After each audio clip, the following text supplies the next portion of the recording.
Yo, what's going on, guys? Today I'm going to be going over the MLB slate on DraftKings for Tuesday, May 29th. We do have a big slate tonight, 14 games on the docket. A slate that definitely has plenty of pitching options. We have four guys over 10K on DraftKings: Charlie Morton, Kenta Maeda, Blake Snell, and Rick Porcello. Got some mid-tier plays as well. You got Bundy, Tyson Ross, who's been good this year, Zach Godley. Then guys like Waka, Hellickson, John Lester Castillo are some guys we can choose from on this slate.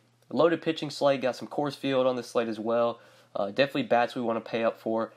We'll talk about a really cheap SP2 that I do like that's dirt cheap, allows you to pay up for bats. We'll get on to him in a second. And talk about some of the hitters I like as well that we can pay up for.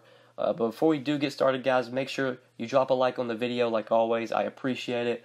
If you have not subscribed to the channel yet, be sure you click that subscribe button down below so that way you won't miss out on any of my new uploads. But yeah, looking at pitcher today, I'm looking to pay up at this position. We have four options over 10K. The guy that I'm really focused on right now, I think is Blake Snell at 10,600 versus the Athletics.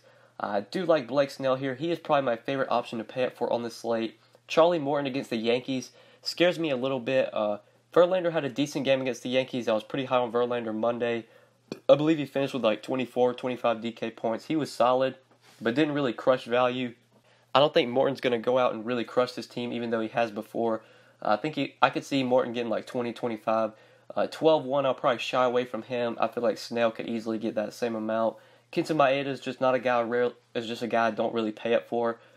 Just don't know if he has the upside. Same with Rick Porcello. Porcello's usually never a guy I try and jam in. But Blake Snell is a guy that I think is worth this $10,600 price tag. Snell's been great this year. He's been able to get strikeouts. Last two games, he's got 8 strikeouts and pretty strikeout poor matchups like versus Boston versus LA, the Angels. Those are not strikeout friendly matchups. Those two teams do not K much. Boston doesn't. Neither do the Angels. And Snell managed to still get 8 strikeouts in both of those games. We've seen him put up dominant games this year. 9 Ks against Texas. 10 strikeouts against the White Sox to begin the year. Snell just has a lot of upside. This is an Oakland team that has some power in their lineup, but also has strikeouts as well, which is something we like. They've got some guys in this lineup that can hit lefties well, that have power, but still guys at K. So I love Snell here. I think he's a great SP1 option if you want to pay up a pitcher on the slate. I think he could easily get 25, 30 DraftKings points. Could be the highest scoring pitcher on the slate. Wouldn't be surprised at all. So I'm trying to look to pay up for Blake Snell today. And then there's a really cheap SP2 going straight down to the bottom. This might be a risky play, but Danny Duffy is only 4K today. This dude is absolutely cheap. I don't think Danny Duffy's that great of a pitcher, but this is a salary play in my opinion. Getting a starting pitcher for $4,000 is just insane, especially a pitcher that's not really going to have a limit. We usually see like whenever relievers will make starts and they only pitch like 2 or 3 innings, you'll usually get them this price tag, but a guy like Danny Duffy who could go out and throw 100 pitches, getting him at $4,000, I think is crazy. He was 4,300 in his last game against Texas. Pitched well, 25 DraftKings points. We've seen Duffy get absolutely shelled this year at times. Seen him at times, though, be solid. 26 against the Blue Jays, 19 against Baltimore. Like I said, last start out, 25 against Texas. This matchup with the Twins, I don't mind here. This is a Twins team that does have some good righties in their lineup that can hit lefties well. They've got some power in their lineup, but there's still strikeouts in this lineup. If we look at their projected lineup for tomorrow, getting Miguel Sano and Byron Buxton adds strikeouts to their lineup. It adds power because Sano has power, but he still strikes out a lot. So does Byron Buxton. I just think this is a spot where Danny Duffy could have some success. He's pitching at home in the Royal Stadium, which is a good pitcher's park. Like Duffy here, that 4K price tag really can't pass up on. Even if he gets me 10, 15 DK points, that's really getting the job done when you're $4,000. And if you go Snell and Duffy, that leaves you a ton of salary to pay for bats. So I think a lot of people might be on Duffy today just because of the price, but I think it makes sense. Just too cheap in my opinion, especially when you're going to get a starting pitcher this cheap. You really can't pass up on it. Like I know there's another pitcher that's really cheap, like Austin Bibbins-Dirks, but he's not that great of a pitcher, and he's probably not going to pitch deep into the game either. So that's kind of a guy I would shy away from. Duffy isn't the best pitcher, but he'll pitch deep into the game if he's throwing the ball well. He'll throw 100-plus pitches if he's pitching well. Which a lot of guys like Bibbins-Dirks won't do. So yeah, I'm going Snell and Duffy today, getting some salary to pay up for bats as well. We'll be looking to pay up for bats. We got the salary to do so. So let's go to the outfield. I got all 3 of my plays here. we can load up at the outfield. And I like Charlie Blackmon as an outfielder to pay up for 5,500 versus Jeff Samardzija. I love Blackmon here at home in Coors Field, where we know he hits the ball well, especially versus righties. I love the Rockies today. I think they're a great stack. Jeff Samardzija has really struggled this year. You're getting a lot of these guys at decent price tags as well, especially like David Dahl, Gerardo Parra, 3,500. Even Ian Desmond, Ryan McMahon, 2,700. Got some value from this Rockies lineup. You obviously want to get the studs in, and you should be able to if you play Duffy. So I do like Blackmon here. I think we can afford him pretty easily. But you could also look to the value from the Rockies if you want to do that. I think they're a great stack. Number one stack on the slate by far, 6.3 implied run total. Samardzija's just been bad this year, going to Coors Field. Not going to help him. So I like Blackmon in the outfield to pay up for. Also like JD Martinez as well. 5,200, we can fit him in as well going with Duffy. Allows us to fit in multiple studs. I think this is a good matchup for Martinez versus Marco Estrada, a pitcher that does give up home runs, will give up home runs to righties. And we know that JD Martinez has a ton of power, even versus righties versus lefties. The dude has power. I think the Red Sox are another team you could look to today to stack up. They have a 5.5 implied run total. You're going to need to find cheap bats to pay up for these guys or play Duffy, for example, because these guys are not cheap either. Mookie is 6K, Benintendi is 5,100, even Mitch Moreland 4,100. But I think these guys are worth the price tags. I like this matchup versus Estrada. I like this matchup for JD Martinez versus Estrada. We know this guy has a ton of power, and going up against a pitcher that gives up home runs, just think he makes a lot of sense here. And then my final play, going to get some value from the Rockies. I did mention David Dahl, and I do like him here as a value play. He is in the projected lineup for the Rockies, projected about second, 4,100. Just really too cheap of a price for David Dahl, especially when he's at home versus a righty. He's been hitting righties well this year, been hitting the ball well at home. We know what Coors Field does to hitters, just such a good hitter's park. You want to target hitters in Coors Field. I think the righties from the Giants are in play as well versus Kyle Freeland, especially because they are very cheap. You look at the top of this lineup, Gorky Hernandez, a guy that has some sneaky power, is only 3,800, projected at leadoff. McCutchen, who's always been good versus lefties, is 3,700. Longoria, who's been good versus lefties throughout his career, 3,700.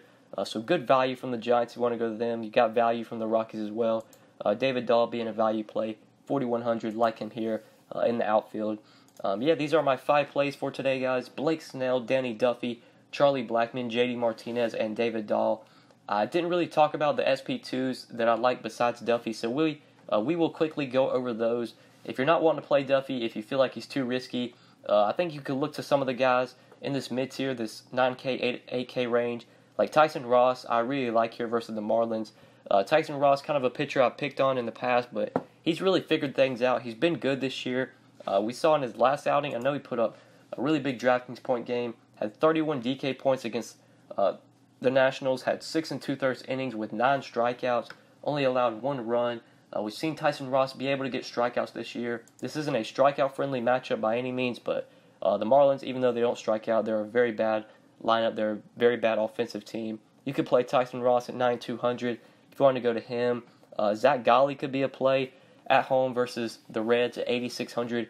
If you wanted to look to Zach Galli, you could consider him. Really isn't a lot I love, like in the 7K range. Like Arrieta seems cheap, but versus the Dodgers, I probably will not be going there. Just not a lot of the guys. Tropiano, maybe. Against the Tigers, you could go to a 7,200. But not a guy I'm absolutely in love with. Really, it's Danny Duffy if you're going cheap, in my opinion. Just go all the way down to him. Hope he gets 15 to 20, which I think he can. Just take all those savings, pay up for bats, fit in Coors Field. Going Duffy allows you to do that. So quickly going over a pitcher again. If I'm paying up today, I like Blake Snell as my SP1. All the other expensive pitchers I'm not really on. Then SP2s, if you don't want to play Duffy, Duffy's my favorite SP2 by far, just given his price tag. But you got Tyson Ross, who I think's a play. Zach Galli you could go to. Maybe Nick Tropiano against the Tigers, but that's not a play I'm really thrilled about. So I think that's it for pitcher guys. Now we'll quickly talk about some stacks and BVP plays on this slate. Quickly going over stacks. Stacks for me, I'm loading up on this Coors Field game, both sides. Going Duffy allows me to play these guys, so I like the Rockies, I like the Giants, I like both sides of this game. I think it's going to be a pretty high-scoring game in general. Then the Red Sox, if you can fit them in as well versus Marco Estrada, I think the Red Sox are definitely in play here. If you can fit in Mookie, JD, these guys are worth their price tag in my opinion. And then going over BVP plays, Some of the top BVP plays on the slate, we'll cover some with a big sample. There's a lot of them. It's a 14-game slate, so we'll look at the ones with about a 20 at-bat sample. Starting up top, we got a couple of these Orioles have hit Jeremy Hellickson well. Chris Davis is 11 for 30 with 2 home runs, and Adam Jones, probably the top BVP play on the slate, 16 for 44 with 4 home runs, a 350 or a 364 average, and 44 at-bats versus Hellickson. Giancarlo Stanton, 9 for 21 with the home run versus Charlie Morton. A couple of these Pirates have hit John Lester well. Jordy Mercer is 7 for 24 with the home run, and Sean Rodriguez is 12 for 50 with 3 home runs, 240 average. Dustin Pedroia has hit Estrada well, 14 for 31. JD Martinez only has 3 hits versus Estrada and 13 at-bats, but does have a home run versus him. Justin Smoke, 8 for 32 with 3 home runs versus Rick Porcello. A lot of these Cardinals have hit Davies well. Carpenter, 9 for 21 with 2 home runs. Jorko, 11 for 17 with the home runs, 647 average. Jorko's really seen Davies well. Marcell Ozuna, 6 for 14 versus Davies. Alex Gordon and Mike Moustakas have both hit Kyle Gibson well. Gordon's 12 for 37 with the home run. Moustakas is 10 for 30 with the home run. Only guy that's hit Danny Duffy well from the Twins with at least a 10 at-bat sample is Robbie Grossman. He is 6 for 13 with the home run, 462 average. Going to Coors Field, we got a lot of BVP plays here. Arenado really hit Samardzija well, 13 for 32. Ian Desmond, 10 for 26 with 2 home runs. And Gerardo Parth, 13 for 33 with 2 home runs. Then on the Giants side, Gorky Hernandez, 6 for 12 with a home run versus Freeland. And Nick Hundley, 5 for 14 with the home run versus Freeland. And then finally, rounding out, a couple of these Texas guys have hit King Felix well. Mazzara, 4 for 13 with the home run, and Jurickson Profar is 5 for 12. Then moving on to pitchers, we look at some of the pitchers that have done well in their matchups. Marco Estrada looks like he's done pretty well against the Red Sox in the past. They've only hit him for a 216 average through 222 at-bats, but that's not really going to keep me off the Red Sox. Really like them here. And then King Felix, done well against the Rangers in the past. The Rangers are only hitting him for a 224 average through 165 at-bats. And then the pitchers that have done poorly, there are a couple of them. Hellickson has struggled against the Orioles in the past. They've hit him for a 313 average with 42 hits, 8 home runs through 134 at-bats. Waka has done poorly against the Brewers. The Brewers have hit Waka for a 333 average, 27 hits, 3 home runs through 81 at-bats. On the same side of that game, Zach Davies has struggled against the Cardinals. The Cardinals have hit him for a 344 average, have 5 home runs, 32 hits through 93 at-bats. And then lastly, rounding it out, it's Jeff Samardzija, who has struggled against the Rockies. The Rockies have hit him for a 306 average, 8 home runs, 66 hits, and 216 at-bats. But yeah, guys, I think that's it for BVP and PVB on this slate. Hopefully this video helped you guys. Hopefully you enjoyed the video. I always appreciate you guys just clicking on the video every day. It really means a lot. Before you do get out of here, make sure you drop a like on the video as well. Also appreciate that. And if you have not subscribed yet, be sure you do click that subscribe button down below. And as always, you can hit me up on Twitter if you have any questions at the DFS_GOAT, or feel free to leave a comment down below, and I will get back to you as soon as I can. But yeah, guys, that's pretty much it. Thank you so much for watching. I really appreciate it. Good luck tonight on this slate. Peace.